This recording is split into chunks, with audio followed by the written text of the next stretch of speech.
Hey guys, Hey everyone. happy Wednesday. It's Talking Trees Day, and you'll notice something a little different. There's no split screen. I am here live on Davey's Talking Trees with our guest arborist, Jason Gaskill. Hi. How are you, Gaskill. everybody? Gaskill. Gaskill. That's right. He's my arborist here at my personal arborist here. Davey's been coming to my house. We've lived here for about 5 years and our other house for about 4. So they've been maintaining the trees on my property for that long. And I am so excited to have Jason here because we're talking fruit trees. We're talking about those trees that have become so popular. I feel like over the pandemic, why don't That's you right. come up with me a little bit? Sure. So you can get in the shade because we're going to go back. The fruit trees are back there. We're going to go out to the back in a minute and diagnose and walk through the fruit trees. But I want to give you a little shade because it is hot today. We were talking about dew point, and Jason was schooling me on dew point versus humidity. So if we are sweating, we apologize. But we're going to talk about fruit trees today. So if you guys who are tuning in right now could let us know, do you have any fruit trees on your property?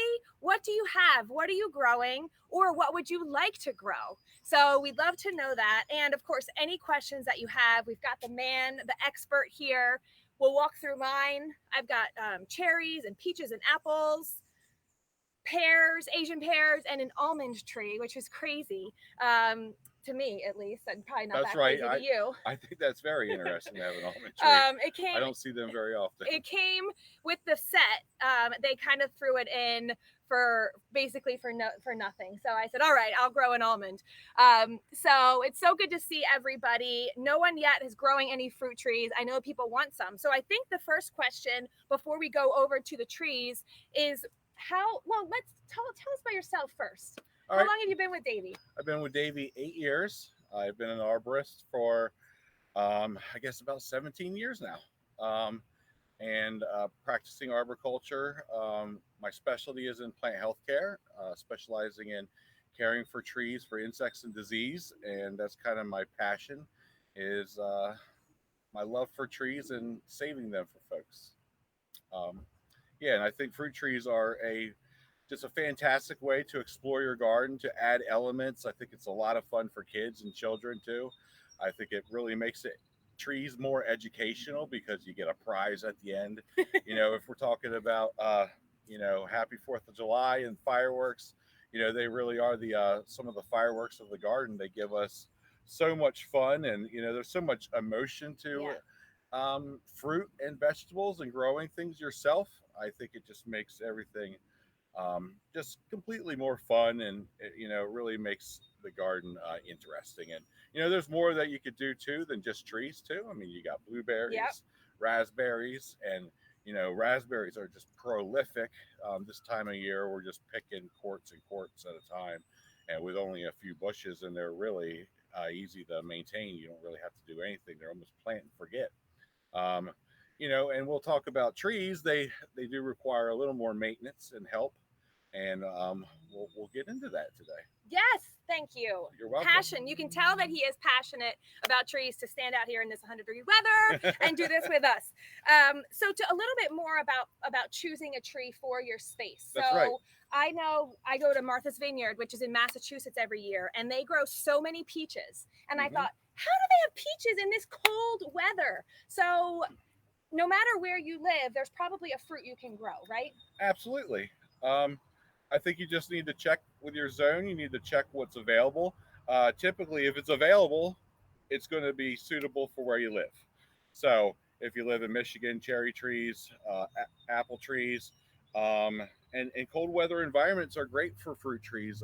Deciduous trees are hardy in northern climates, and in northern climates too, you got less insect and disease pressure too, because you get winters, and winter kills off Yes. some of the bad stuff that that gets attracted to trees. Cool. And then I know that some trees need buddies. They need pairs, so they need for pollination. That's right. Is that all trees? Not all trees. So you're going to need to look, and you're going to need to decide what kind of space you have. So if you have a small city garden, that city garden is going to require, and you can only have one tree. You might want to plant like a Fuji apple, which is self-pollinating. A self-pollinating tree means that it pollinates itself. Now, a cross-pollinating tree means that it needs a partner. Now, that doesn't mean that if you plant a cross-pollinating type of tree, that you're not going to get some sort of pollination somewhere else, like a neighbor's crab apple, or maybe a wild black cherry might pollinate your cherry trees or something like that. So there may be something around that's going to help you out in that case. It's just a matter of the bees visiting both of those trees and how close they are. So the closer they are, the more chance that the bee is going to help you do that pollination. Super cool. So I know that the pear, the Bradford, and then mine's called it's like luscious or linden or some kind of invasive pear. Yes. Is that pear also going to pollinate these pears? Possibly, yes. Okay. Okay, cool. I mean, that's so cool. We can have fruit trees no matter where you live. You just have to look up your zone, maybe talk to your local garden center, or of course, your local arborist to figure out what tree is right for your space, because we know right tree, right place, right planting is the most important. Right, and you can read the label, and as I told her earlier, plants don't always read the label. So trees grow indeterminately means that they're always growing, and if they're really happy in a spot, they might outgrow what the label says. So, but that's not the worry, because fruit trees require a lot of pruning, and you want to do a lot of pruning on fruit trees because you want to make the fruit available for yourself. If you're not pruning properly and keeping the tree at a certain size, no matter how big it gets, no one wants to pick an apple that's 30 feet in the air. So maintaining your trees in the size is doable. Well, let's call our lovely videographer to join us and walk out to the trees while we have a cloud. Let's take advantage, and she's going to be joining us any minute here.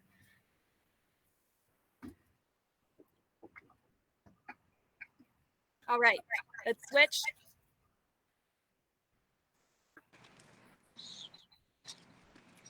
Switcheroo.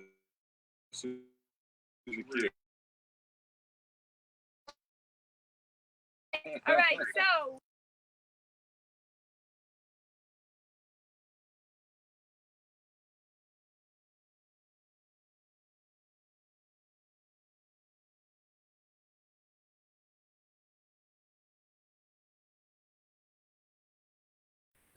we're still here. Sorry, we lost the Wi-Fi. We're going to try that again. We tested it and it worked before. So we're going to try that one more time because we want to get out up close and personal with these fruit trees so you guys can see the kinds of things we're talking about.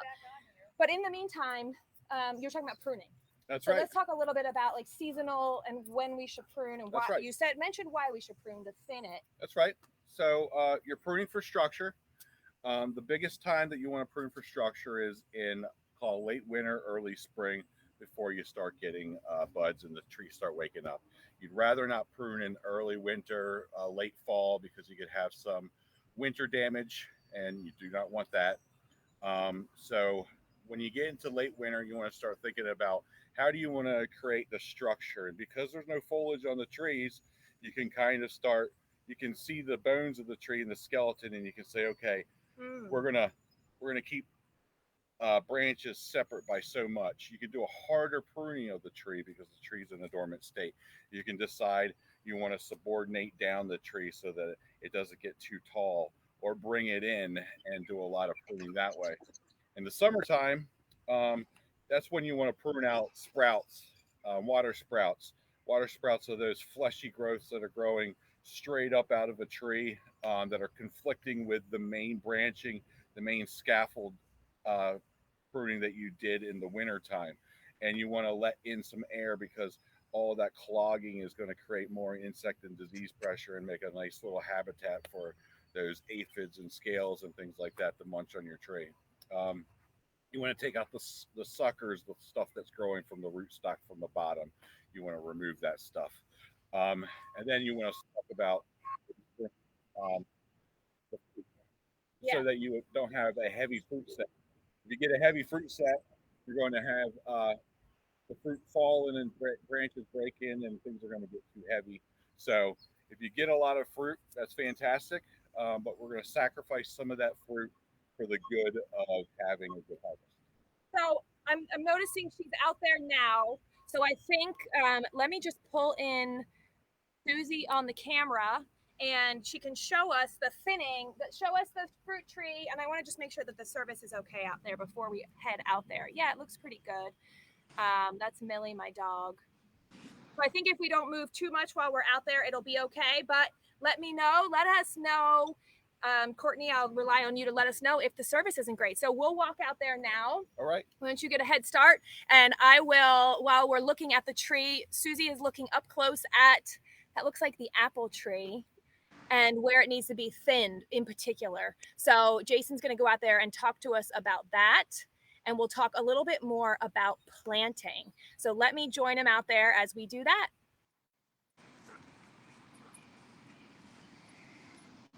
Hi there, are we on?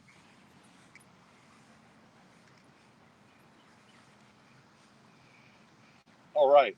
And so this is where we were talking about maybe thinning out the fruit. So she got a lot of fruit for a tree this size. So you got an apple tree here, and you can see right here, we've got 4 apples growing on this very tiny stem. Now, as these apples get bigger and bigger, can this little stem support 4 nice big apples? That will not be the case. And what's going to happen is that this branch is either going to break and you're going to lose all the apples. But so what we want to do is we want to remove what we would call the weakest or the ones that have disease or problems. And so you want to kind of inspect them and say which ones look the nicest, which ones don't have any issues. And you got 2 nice ones here. The back ones are a little weaker, and I can see that this one has a little bit of disease on it. So I'll just pull this one off, and you can see this one's and so what's going to happen is that these ones will get more growth to them now, more nutrients, more water, and then the tree will be less likely to break. And we probably want to remove one more as well, and just have 2 on this branch, and 2 will be able to be supported by this branch, and you'll get apples. Otherwise, you might lose all 4 apples. So, we're sacrificing 2 for the good of 2 good ones. So, and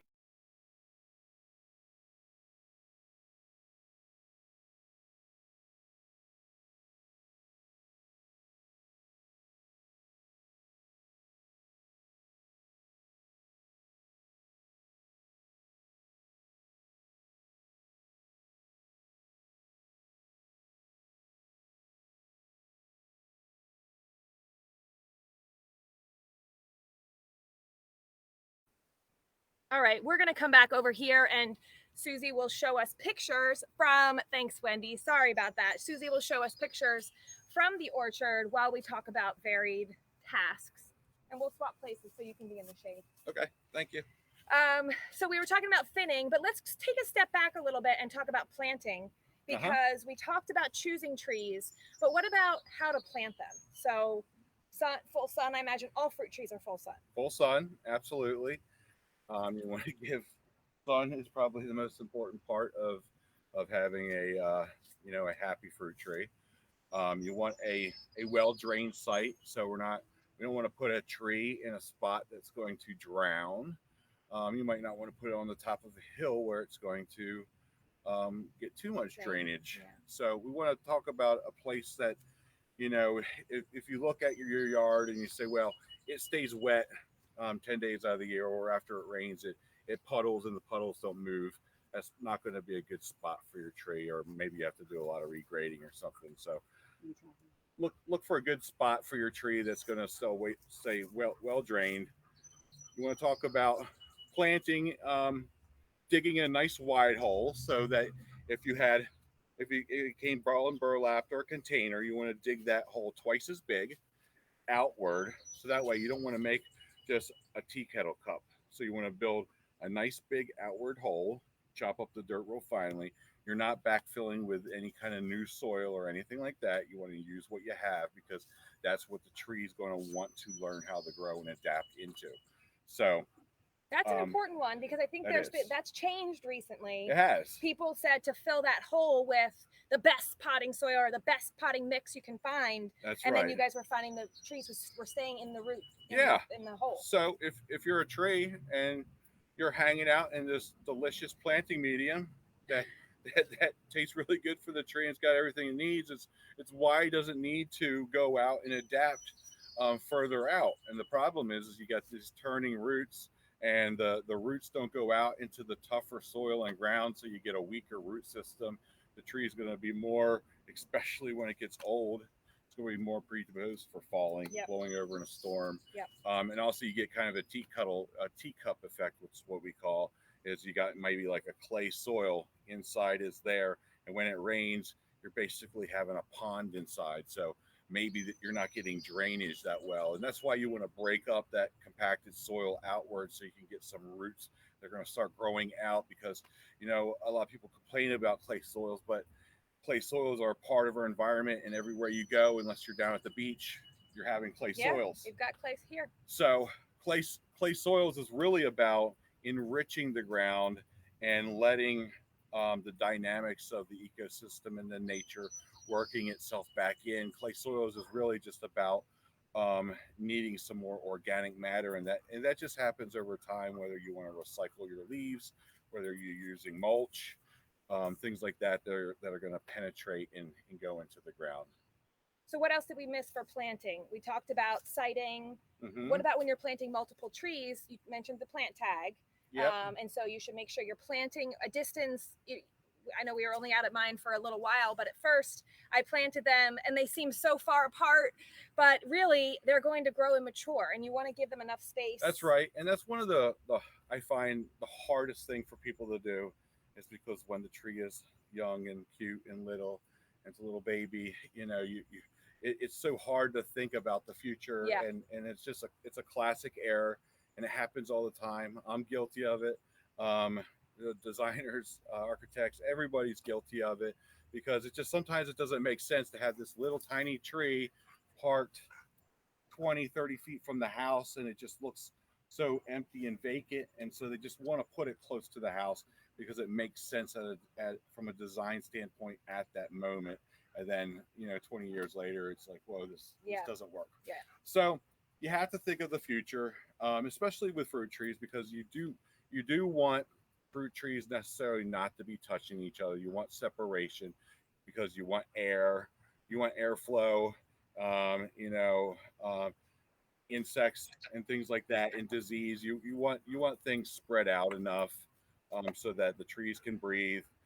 Again, I mean, you can, if you want to, you can prune, and you can prune fruit trees hard.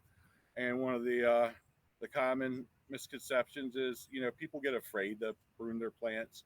I get afraid to prune my own tree sometimes, where I'll really hammer or cut a tree hard of a client, and where my tree I'll get a little nervous, and I understand some of that kind of anxiety to do that, but that's kind of part of it. And you really need to prune fruit trees hard. I mean, they talk about apple trees.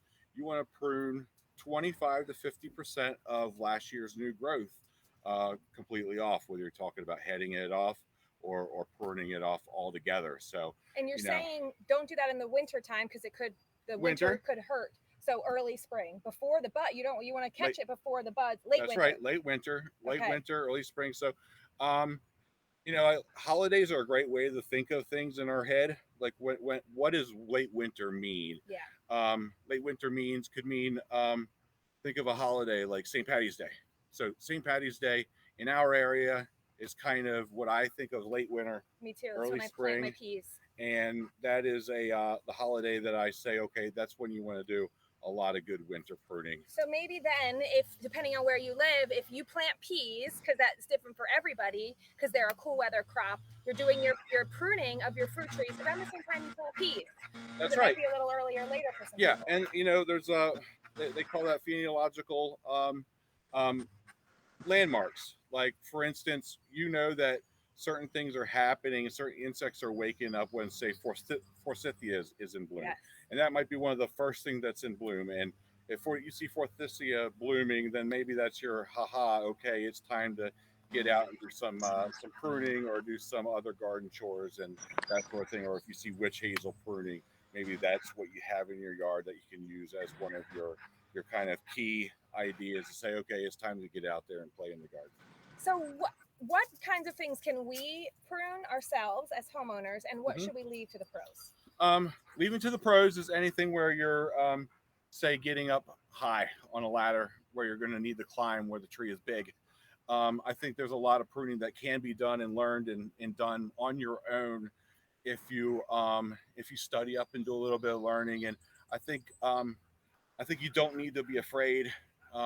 Get rid of some of the anxiety of how you're pruning hard. I think the most important thing is that you're maybe making your pruning cuts correctly to the branch collar and not cutting that stuff off. But if you do miss off a branch, you say, "Oh boy, I wish I didn't do that." That's okay. The tree will survive. It'll grow again.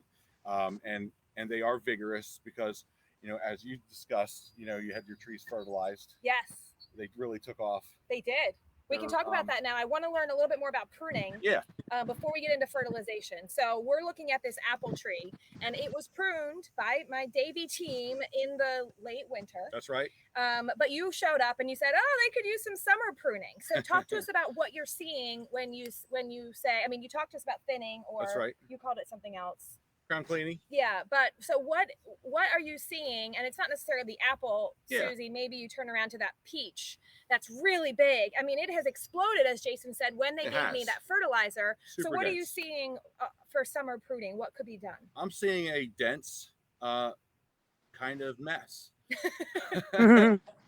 So I see a tree that has, when you get those what's called water sprouts, some people call them suckers. The misnomer is suckers grow from the base of the tree, and there's some of those. Water sprouts grow from on the branches of trees, and what happens is that you're doing such a hard pruning of fruit trees to get what you want, is that stimulates a lot of response growth on epicormic tissue. So all those sprouts that go straight up, and that's kind of how you can kind of identify a sucker is a sprout that's growing straight up in the air, and it's real fleshy. So off of a branch, it's going to come out at the part where it was pruned, or earlier? It depends. Okay, really. Anywhere that's getting stimulated by light. Okay. And in this case, the tree got a really good pruning by Michael, one of our arborists, and it stimulated a lot of call it internal water sprout production. So a lot of that stuff could be pruned out. You want to do that for disease, insects. You're kind of creating a nice warm habitat for things, for insects and disease to kind of coexist in that plant. You want to let air move. Same thing with the fruit. You don't want the fruit just in there kind of stale. You want it to get air production. And so you want to prune some of that stuff out. Some trees might not need a lot. Some might need more. You want to prune out broken branches, disease limbs. If you found like a canker, which a canker kind of looks like a sore on a branch. So it'll almost look like a blister in a way, or maybe a crack or a split. It just kind of look ugly and funny to you. So that'd be something that you want to cut out and remove. And then Susie, on the tree closer to the fence from that one, there are some suckers growing out of the ground. So maybe you can show us those. And I think I said, go back to the fence if she can hear us. Yeah, that tree. Look at the base of the tree, and there's some suckers. And I told Jason, oh, I left these here on purpose. Oh, no, not this one. This one has a bunch of weeds at the base. She left the weeds for you guys to see. I left the weeds so you can also see how important it is to keep the mulch clean. We'll talk about that in a minute. Yeah, can you see all those? It's hard to see. My husband might have weed whacked them, and Jason said, oh, that's not good. And tell us, number one, why you should cut those off, and then why weed whacking is bad. So weed whack is bad is because naturally, as you can imagine, you're going to slap, and the weed whacker is going to hit the trunk of the tree. The trunk of the tree is your jugular aorta. It's your main vessel. It's what's connecting the top of the tree to the bottom, the roots to the crown, the leaves to the roots. So you mess with the trunk, you really got problems. I mean, you could lose a branch, you could lose a root, no big deal. You lose the trunk of the tree, you lose the tree. So most important part of the tree needless to say, and that's why we want to make sure we keep the mulch pulled back. You got a good root collar, root crown, so that you can see the top of the roots. And you might have to do this yearly, is pull some of that stuff back. Yep. Because as I could see, lawnmowers have blown in. Yep. Grass debris, mulching over time, all that stuff builds up. So every year you're just going to want to make sure you pull that stuff back so that the tree can breathe. I mean, we classically think and learn in school that leaves are producing oxygen and taking in carbon dioxide. True, but trees need oxygen too, and they breathe oxygen through their trunks, through specialized cells. Roots need oxygen as well. So, that's why roots stay at the surface of the ground. They don't really go too much deeper than 12 inches because you start getting anaerobic conditions where there is no nutrients and there is no air. Mm-hmm. So, that the trunk needs air for sure. Well, speaking of nutrients, all right, let's talk fertilizers because, I wanted my trees to be organic and we talk about not spraying, but they need food. They need to be fed. Right. Just like us, they need healthy food. I mean, this is almost like a little orchard, trees in the woods. They actually have fertilizer, trees in the woods, right? Because they sure do. Decaying leaves, the decaying matter. These don't have access to that. This is an old farm. This was an old farmland. So this soil has been compacted for over 100 years. There have been cows and horses and people and equipment. So I need to set my trees up for success. And I didn't fertilize them the first year, but Jason suggested, and we did it in the fall. That's right. And so what does fertilizer do? And talk to us about the different kinds of fertilizers that Davey offers. So we have a fertilizer, our patented Arbor Pro Green, and it has all the beneficial nutrients, macronutrients, micronutrients. It also has supplies some food for the biologicals that help the biological fungus and bacteria grow. Fertilization is also going to help with a little bit because we inject it with a little bit of compaction reduction. But what it's going to do, it's going to really help the roots grow. It's formulated and designed for trees and shrubs. And you're going to get really great response because it's slow released. It lasts all year long. You're going to get great roots response in the fall. And then in the spring, you're going to get a really big flush of growth like you see on Katie's plants. I swear by this stuff. I think it's amazing. I planted a tree 9 years ago for my son when he was born. That was only a little tiny sprig, and now it's 16 inches in diameter at the base. So it really is amazing. And now we're doing something in the summer here that helps cope with summer drought, which is an Adams Earth product that has bionutrients, again, for the beneficials, and it's got some biochar. Biochar is carbon, and carbon is going to help, especially with clay soils, open up some porous spaces, and that is for life. Mm-hmm. So year over year, you're adding more of that biochar in the ground if you do it every year.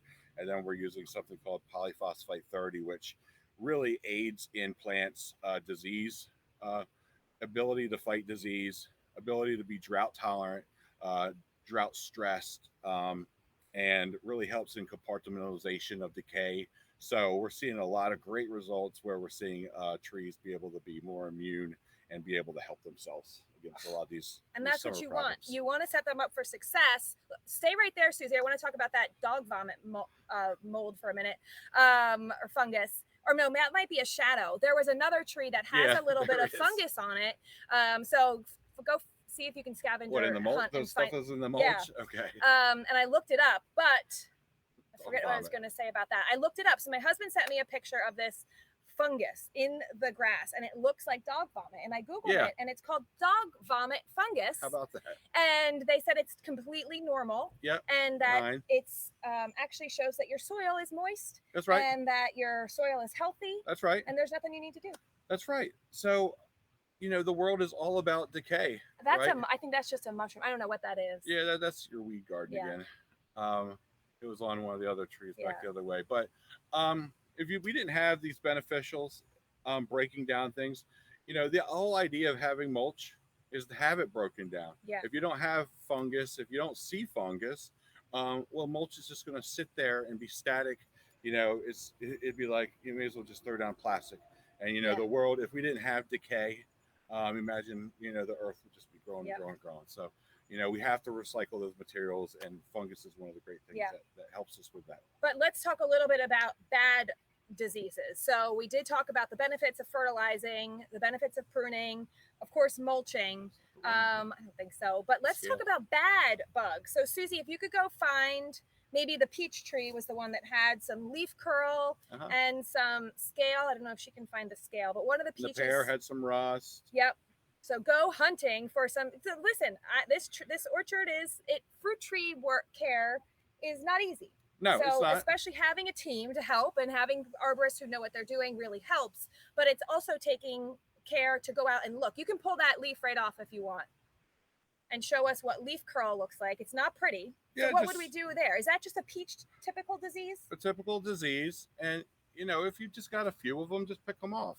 So, I mean, that's your best organic approach, is to get it well. And if you're out in your garden enjoying, and you take your nightly stroll, beer, wine, or whatever, and you just kind of walk through, you can head some of this stuff off without having to constantly do insecticides and pesticides and stuff. And you can do that in a home garden relatively easy, especially if you maintain the size of your trees. Yeah. Of course, big orchards, you can't do that. You can't, hundreds, thousands of trees. You can't go around just picking leaves, but you can do that if you have, we have 8, 9. Okay. With the almond. Yeah, with the almond. So you can kind of walk through your garden and just kind of tinker around here and there, little light pruning, a little pulling of stuff off, maybe setting some apples, removing some apples. And, I think, we did some fruit setting there, and we picked some of the ones that weren't looking as vigorous, but you could do that, at an earlier stage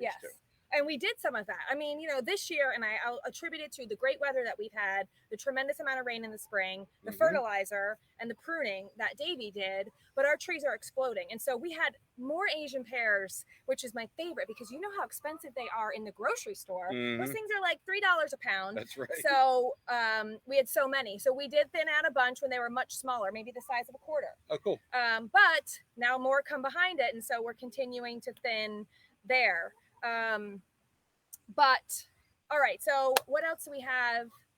And that's kind of the fun, what the fruits of your labor is if you're out there tinkering and you're messing around with your trees, you're looking at what's growing, you get more excited and more engaged, and you see this little tiny apple turn into this nice crisp edible thing. And it looks like Susie could do some apple shedding right there too. Oh, I think I just plugged it in, but for some reason, I don't think the extension cord is working. And it might be tough to see some of the different diseases and stuff like rust and things like that. And at some point, some of it, you have to talk about thresholds, right? So if you see you got a little bit of rust on some of the leaves, is that detrimental? Yeah. No. Is it detrimental when you're starting to see leaf foliage actually drop? And this might be something that you think about year over year. So if 1 year you notice your plant is getting defoliated at the end of the year, that's super stressful, that you might have to do some sort of fungicide type of applications the following year. Organically, you could do it yourself with like copper sulfate, or something like that. And you can kind of stem the diseases down. 1 year you might get a scale or a borer outbreak, and maybe you have to do some sort of, horticultural oil is a great organic that you could do in the fall. You want to do that you could do that in fall, and you could do that also in that that pruning time that you do your winter pruning. Do it after you do the pruning. Do some pruning. Get a nice coating of horticultural oil, 3 to 4%, and you can stem off, the overwintering eggs, scale insects, and things like that. They're gonna bug your trees through the year. The important thing is if you do use insecticides, and there's the follow labels. Yeah. And yes, there's a lot of great organic methods that you could do. that include insecticidal soaps and things like Mm-hmm. that. Neem oil. But what you really want to be careful is you're never spraying that stuff during any flowering period, because you don't want to hurt our buddies, the bees, who are doing all the work for us. Yeah. Um, they really are doing all of the work for your fruit, because without the bees, you don't get fruit. And sometimes people say, well, I think you asked why your cherry tree flowered so well, but it didn't fruit. Well, obviously, the bees didn't do their work pollinating correctly, so they might have not been visiting the tree, or maybe they didn't visit um, another tree that was, the cross pollinate or something like that. So, when we talk about, I think we talked briefly on cross Yeah. pollination, and again, it might be able to cross pollinate from a tree from a neighbor's yard, but the closer it is, that's the idea. Is the closer it is, the easier it's going to be able to do that. Guess I need to plant another cherry. All right, so you Shucks. talked about the good insects, and we talked a little bit about that good fungus, or that dog vomit, which Jill really likes the name of. Fungus. There's a more expert name for it, a Latin name, but you can Google it. But what about some of the bad? You have 3 dogs that could actually. That's true. That's why I think he took a picture of it. It was like, which dog is sick? But you talked about the horticultural oils and things for our bad insects and maybe diseases. What about our friendly deer and birds? Is there anything that can be done to keep them away? Luckily, we have a fence and often 3 dogs who are in this yard. So deer don't bother us. Dogs help. Yeah, deer don't bother us in here. However, I know that if you have any kind of garden, or if you live, in the Northeast in particular, deer are a problem. So what are some solutions for deer? So the biggest danger that deer are going to cause to your trees, are the newly planted trees, is when they're in the rut. And that's when they're shedding they have their antlers, and they're scratching their antlers. They're in mating season. They're marking the trees, and they're basically trying to get the velvet off of their antlers, and they're scraping it off. They're putting down scent. And when they do that, they're basically marking that tree, saying hi to the doe, and also destroying your tree. Also warning other bucks that they're the man in the neighborhood. Alpha, yeah. So when that happens, they basically destroy your tree. They girdle the tree, and basically during that period, you want to put some sort of fencing around the trunk. Once the tree gets established, it gets bigger. The deer is not going to want to use the trunk. It might just use branches, and it's not a big deal. Again, if they girdle a branch, no big deal. They girdle the trunk. Yeah. That's the aorta, The remember? aorta, the jugular. Yep. You don't want that. So that's probably your biggest thing with deer. I mean, otherwise, deer might eat apples on the lower part of the tree. No big deal. Deer are only going to be able to feed as high as they can reach. They might eat the apples that fall on the ground, which you might not want anyway. Yeah. So as far as birds and things like that, I don't know a real good solution. I know. I haven't found that birds go after. We accidentally planted a tart cherry tree. It's called a Montmorency or Montgomery. I've seen 2 different names, but it's tart cherries. And if you love baking, plant a tart cherry tree, because the birds ignore the tart cherries. They don't care for them. And so I did that by accident, but they're not the kind that you can pluck off and you would just want to eat, by the handful with the cherry juice dripping down your chin. But they're great for pies, for canning. Cool. And so that's my suggestion. Plant some things maybe that the birds wouldn't be as attracted to, but I have not had them bother my hard fruits. Right. And you know what? There's other solutions for birds too. Is you could plant some other bird friendly plants that like berries and things like that. So Amelanchier, or service berry, is a great tree that birds love and will feed off of, and they might leave some of your other trees alone if they're really attracted to something else that's a little more easier for them to eat with the small. And you know what? Service berry is also delicious. They taste just like blueberries. So if you could beat the birds to them, enjoy yourself some bites too. I mean, you can make jams and jelly out of it, and they're really prolific if you can get to them. And they're a fun tree to grow. So plant other things that the birds like also. Otherwise, just cross your fingers. Hope you can beat them to it. I have a plum tree that my son just picked a plum for the first time. The first year we got so many plums. And in the last 4 or 5 years, the birds get them first. The crows and the squirrel has figured it out, and they get them before they ripen. But got to enjoy a few Nice. this weekend. So Well, I also wanted to mention, and in the planting stage, I was talking to Jason about this. I have 9 trees. We bought 4 at one time that were maybe 6-inch in 5-inch in diameter. They were older, 5, 6, 7-year-old trees. Those 4 trees cost me $800. I bought 4 tiny little baby trees, that were this big, that had a dime of a diameter of their trunk, and they're all caught up to each other now. So I think we have this tendency to want to go bigger, and we think that will, particularly my husband, since he's not here, the instant gratification of our society, and that was in 2019. And now you saw all those trees. You couldn't even tell which ones were the younger ones and which ones were the older ones. So talk to us a little bit about that. I love this question. I love this topic because those younger trees will probably get bigger than the other trees. And there's a lot of studies that show planting a 2-inch caliber tree versus a 5-inch caliber tree and larger, is that 2-inch caliber tree is going to be, in 10 years, is going to be 2 or 3 times as big as that 10-inch, that big tree that you plant. Because trees, they're going to sleep for a couple of years, depending on how the bigger the tree that you plant, the more root mass and the more root and sacrifice that you had that the tree has to go through to make it to your house. And the more it's got to acclimate, it's not used to its new spot. So there's a lot that goes into it. So a small tree easily adapts to the soil conditions, easily adapts to, because if you think about it, if the tree was growing out in the field somewhere and has moved to your house, if it's small, it's only adapting to a small portion of your property, and it can adapt to that larger space that it grows into.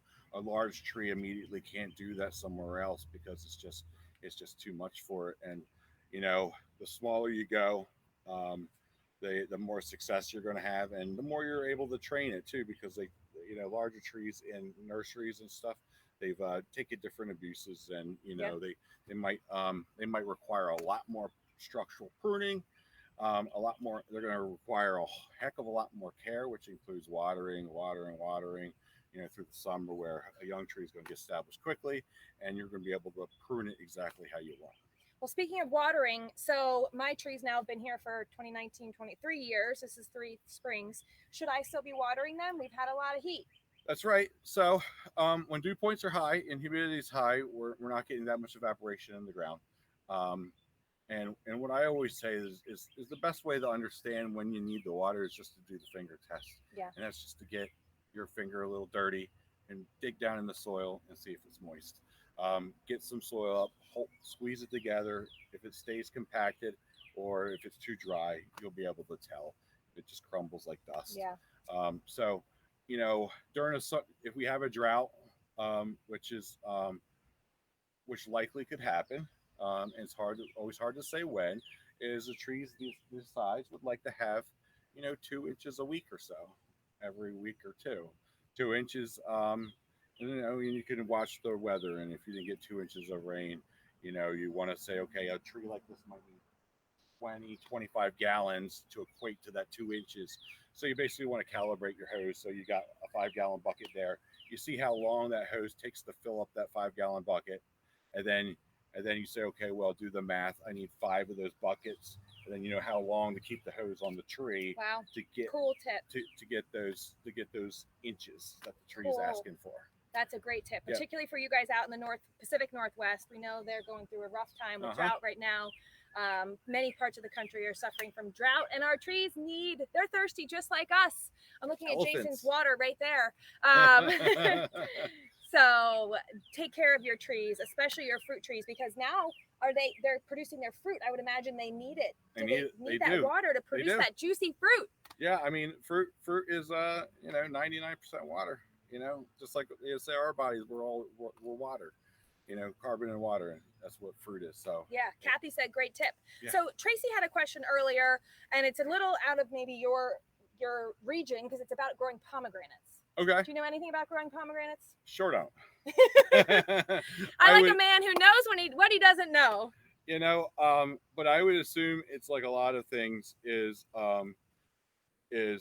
its care for trees is pretty similar all around for between. I mean, you might have to tinker things, and things might be a little bit different from a pomegranate to, say, growing something else. But tree needs are pretty similar. They need nutrition, they need water, they need sunlight, they all need the same kind of care, just like animals. They all need those basic needs, and so you might just need to Right. read up a little bit and see what and tweak it for what they want. And as far as fertilization, I mean, as these trees get bigger and they grow, I might start recommending to Katie that we start doing something different that's going to add in some more flower production and things like that, and not as much green growth. Because right now we're just trying to get the trees bigger, more established.